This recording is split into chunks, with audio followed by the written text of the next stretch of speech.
Hola! Welcome to the last leg of our South America trip, Brazil's best-known destination worldwide, a UNESCO World Heritage Site for its urban cultural landscape, Rio de Janeiro.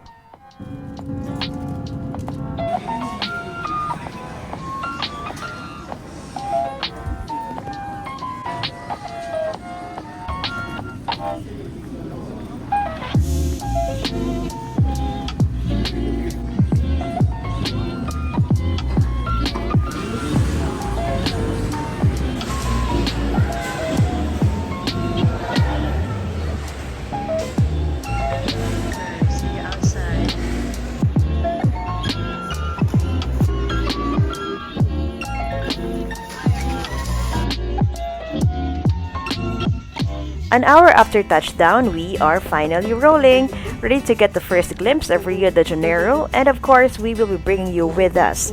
So let us enjoy the ride and the sights.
After a 30-minute drive, we have reached Copacabana, where we'll be staying in Rio.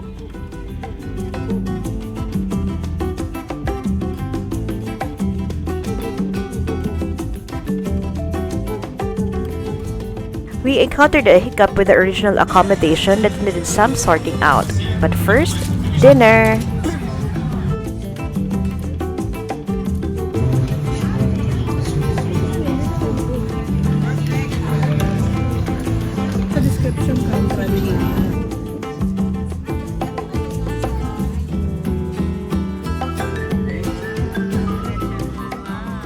After dinner, we found a new hotel, moved in, and here is a quick room tour before we bid good night. Hello, good morning. First order of business, hotel breakfast buffet.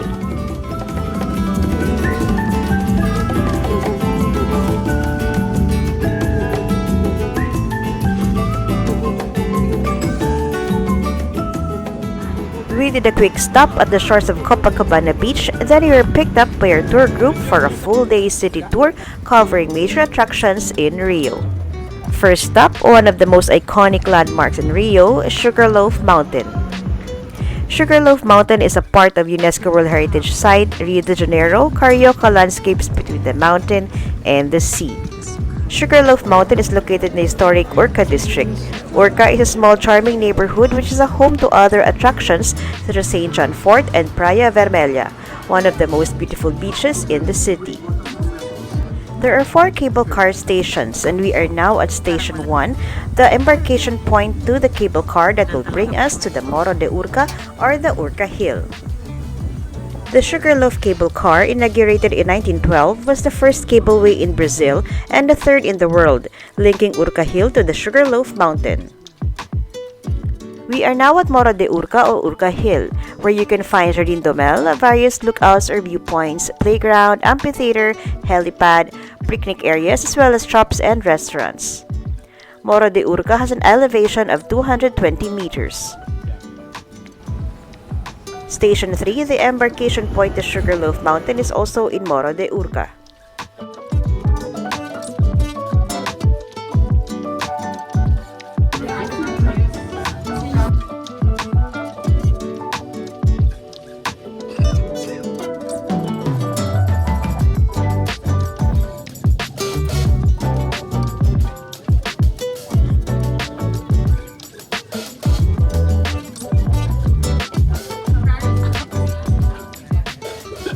Sugarloaf Mountain has an altitude of 396 meters, offering a panoramic view of Copacabana and Ipanema beaches, downtown Rio, Guanabara Bay, and Christ the Redeemer.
After spending an hour and a half at Sugarloaf Mountain, we're on our way to our next stop.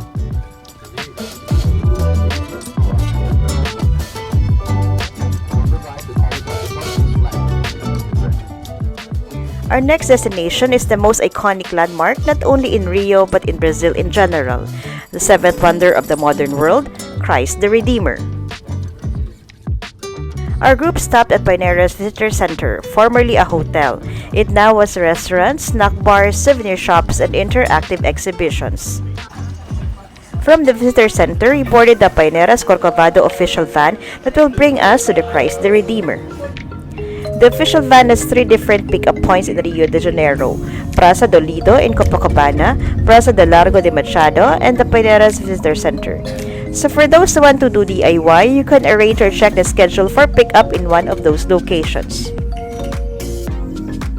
The trip took around 15 minutes. When we reached the area, we boarded the elevator, then the escalator, where we had our first glimpse of the back of the Christ the Redeemer statue. Some fast facts about the Christ the Redeemer. one of the new seven wonders of the world. The idea of building a monument on top of the Corcovado Hill began in 1859 with the French priest Pedro Maria Bos. The project, however, only began to take shape 11 years after, in 1922, to commemorate the centenary of Brazil's independence. Finally, in October 12, 1931, Christ the Redeemer was inaugurated. The statue was mostly built in Brazil except for the head and the hands, which were molded in France. The statue stands 98 feet or 30 meters tall, its horizontally outstretched arms spanning 92 feet or 28 meters. Christ the Redeemer statue is situated on top of Corcovado Mountain, located within the Tijuca Forest, one of the 4 sectors in Tijuca National Park. The Tijuca National Park was designated a World Heritage Site and Biosphere Reserve of Unesco in 1991 due to its 120 square kilometers of trees. It is a biodiversity hotspot with approximately 1,619 plant species and over 320 animal species, a significant portion of which is threatened with extinction. The Tijuca Forest is also the largest urban forest in the world. There are also some souvenir shops as you go down the base of the statue, and since it is located inside the forest, you can see animals hovering around the area, especially monkeys.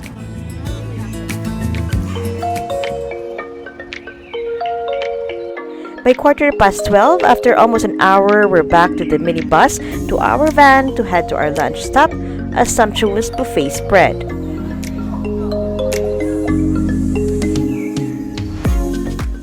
After lunch, our next stop, Maracana Stadium, one of the world's largest football stadium and is considered the heart of soccer in Brazil.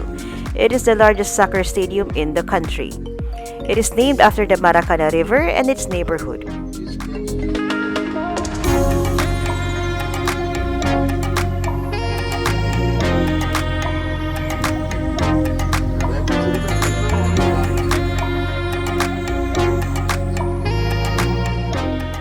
This is Lapa Arches, Rio's old Carioca aqueduct, one of the most representative symbols of the old Rio, fully preserved to this day at the Bohemian neighborhood of Lapa.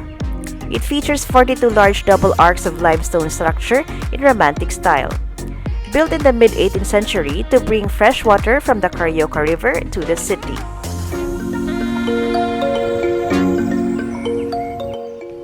Near the aqueduct is the Metropolitan Cathedral of San Sebastião of Rio de Janeiro.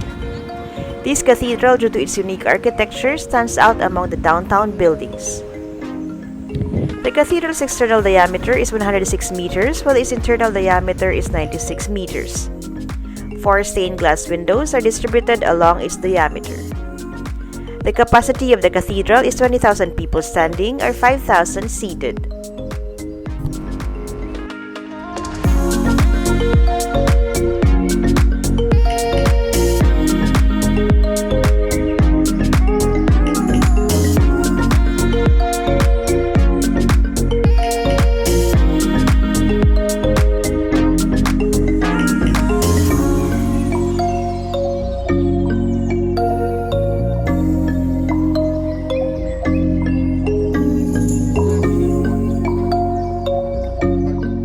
From the cathedral, we headed to one of the most important tourist sites of Rio de Janeiro, the colorful Selaron Staircase, by itself a piece of art. Fast facts about Selaron Staircase: Jorge Selaron, a Chilean, built the stairs. He was a world traveler, a painter, and a ceramic artist. In 1983, he arrived in Rio de Janeiro, fell in love with the city, and decided to stay. He chose to live on top of a staircase that connects Lapa and Santa Teresa, two Bohemian neighborhoods. He made a living by selling his paintings. Selaron noticed that the staircase was in a bad condition, deciding to renovate some of the steps in front of his home in 1990. As his work became more well-known, travelers from around the world started to gift him with ceramic tiles from their home countries. He started with this project in 1990 and ended 23 years later in 2013, the year he died. That was the last stop of our tour on our first full day in Rio. Good morning, welcoming day 3 in Rio with a view of Copacabana Beach from our hotel's rooftop. It is still winter in Brazil at this point, thus the calmer and less crowded beach side. Today's agenda is to explore Copacabana and Ipanema, two of the famous beaches in Rio de Janeiro.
Now on board an Uber to visit Ipanema.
It was a chill day today, mostly walking around Copacabana and Ipanema with a bit of shopping on the side. Since we're in Brazil, we definitely had to try their churrasco, so for dinner, we made sure to have some barbecue.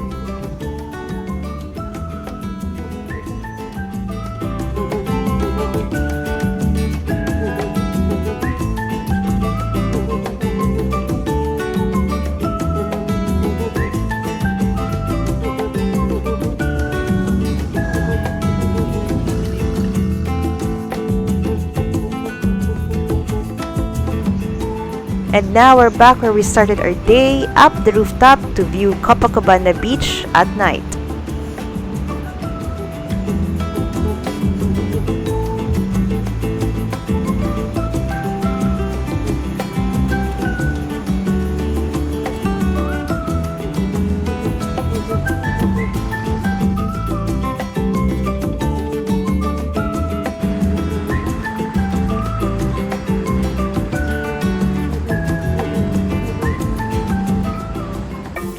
Good morning! We started our last day in Rio very early to chase the Brazilian sunrise.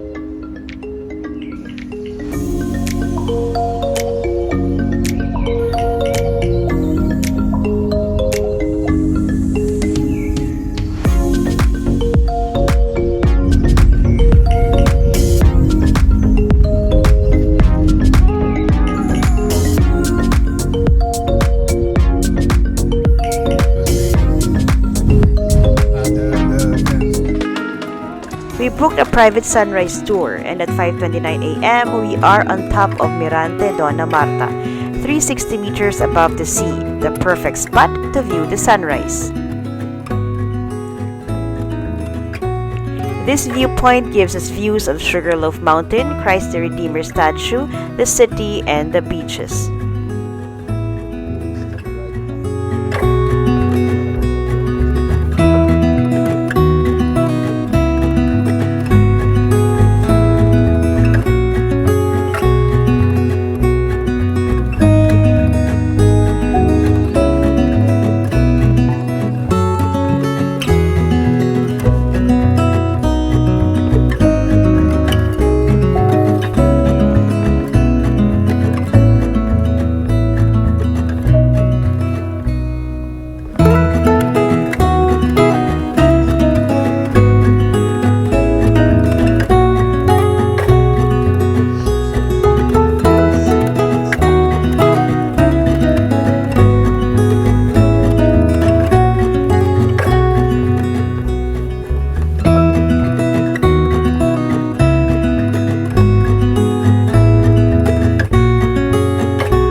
And now we're back at the hotel for a final breakfast.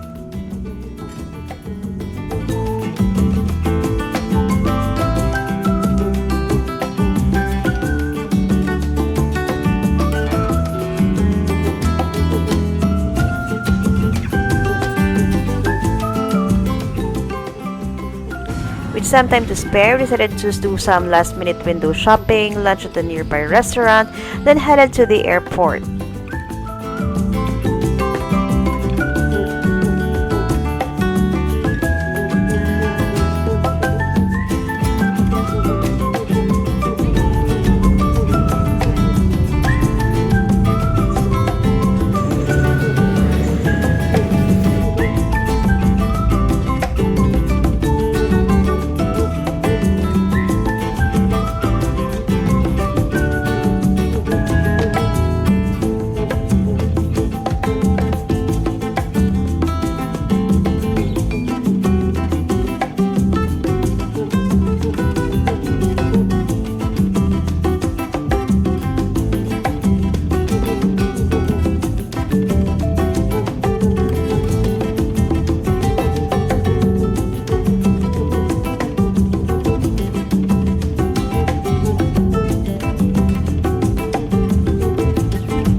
We thought we had ample time to explore the airport, but the queue at the immigration was so long, which left us with no time to go around.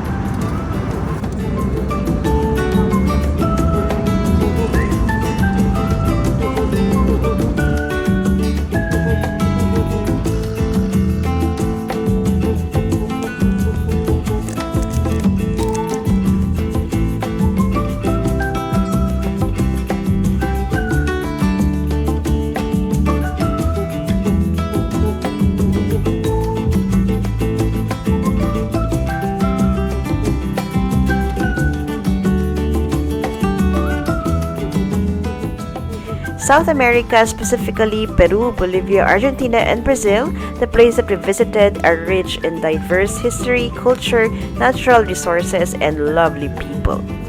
More behind the scenes info in a separate video.